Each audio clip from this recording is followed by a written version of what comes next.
Hello बच्चों, तो finally कक्षा 8वीं विषय विज्ञान वार्षिक परीक्षा का असली पेपर लेकर आ चुके हैं। आपको बिल्कुल भी टेंशन नहीं लेना बच्चों, क्योंकि यदि आपने इस वीडियो को पूरा का पूरा वॉच कर लिया तो 100% गारंटी है कि आपके फुल एंड फुल नंबर आने वाले हैं। आपका एक भी नंबर कहीं पास का कटने वाला नहीं है, क्योंकि बच्चों आपको असली क्वेश्चन पेपर का पूरा सोल्यूशन इस वीडियो पर मिलने वाला है।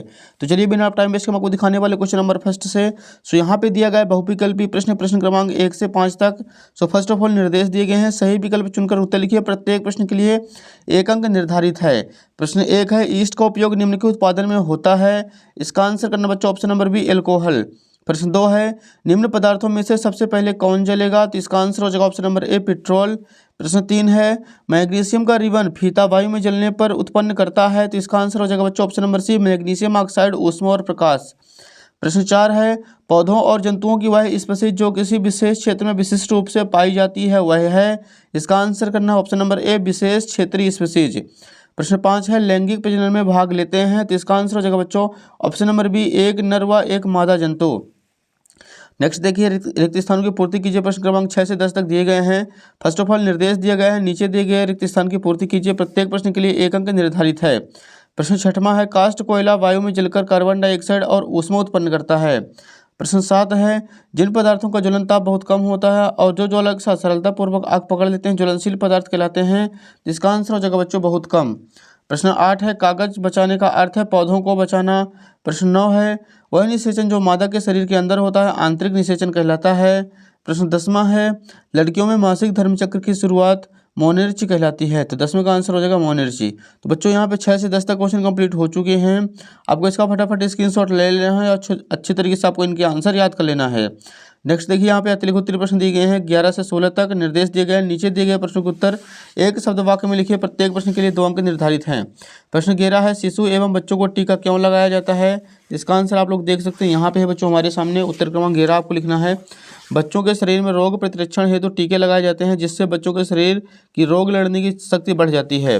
प्रश्न 12 है, अपने बहुत अधिक व्यावसायिक महत्व के कारण किसे हम काला सोना कहते हैं? तो बच्चों आप लोग इसका आंसर कर सकते हैं यहाँ पे, अपने बहुत अधिक व्यावसायिक महत्व के कारण पेट्रोलियम को हम काला सोना कहते हैं। अगला प्रश्न देखिए बच्चों, अगले पेज पर दिया गया है। सो यहाँ पे हमारे सामने है प्रश्न 13, कोयले के प्रक्रमण द्वारा 3 उपयोगी उत्पादों के नाम बताइए। तो इसका आंसर आप लोग यहाँ पर देख सकते हैं। कोयले के प्रक्रमण से प्राप्त होने वाले 3 उपयोगी उत्पाद ये हैं। पहला हो जाएगा कोक, कोल, टार कोल गैस आदि। तो हो जाएगा 13 का आंसर। अगला देखिए प्रश्न बच्चों 14 नंबर है, किन्हीं 2 राष्ट्रीय उद्यानों के नाम लिखिए। तो इसका आंसर ये रहा। भारत के 2 राष्ट्रीय उद्यानों के नाम हैं कान्हा राष्ट्रीय उद्यान और काजीरंगा राष्ट्रीय उद्यान। प्रश्न 15 है, मरुस्थलीकरण कब होता है? तो इसका आंसर लिखना है, मरुस्थलीकरण तब होता है जब उपजाऊ जमीन रेगिस्तान या अर्ध उस क्षेत्र में बदल जाती है, और यह प्राकृतिक और मानवीय कारणों से हो सकता है। अगले देखिए बच्चों प्रश्न 16 है, मनुष्य में गुणसूत्रों की संख्या कितनी होती है? तो इसका आंसर लिखना है, मनुष्य में गुणसूत्रों की संख्या 23 जोड़ी होती है, अर्थात कुल 46 गुणसूत्र पाए जाते हैं। तो हो जाएगा 16 का आंसर। अगला प्रश्न देखिए बच्चों, यहाँ पे लघुत्तरीय प्रश्न दिए गए हैं। प्रश्न क्रमांक 17 से 22 तक निर्देश दिया गया है। नीचे दिए गए प्रश्न के उत्तर 30 से 40 शब्दों में लिखिए। प्रत्येक प्रश्न के लिए 3 अंक निर्धारित है।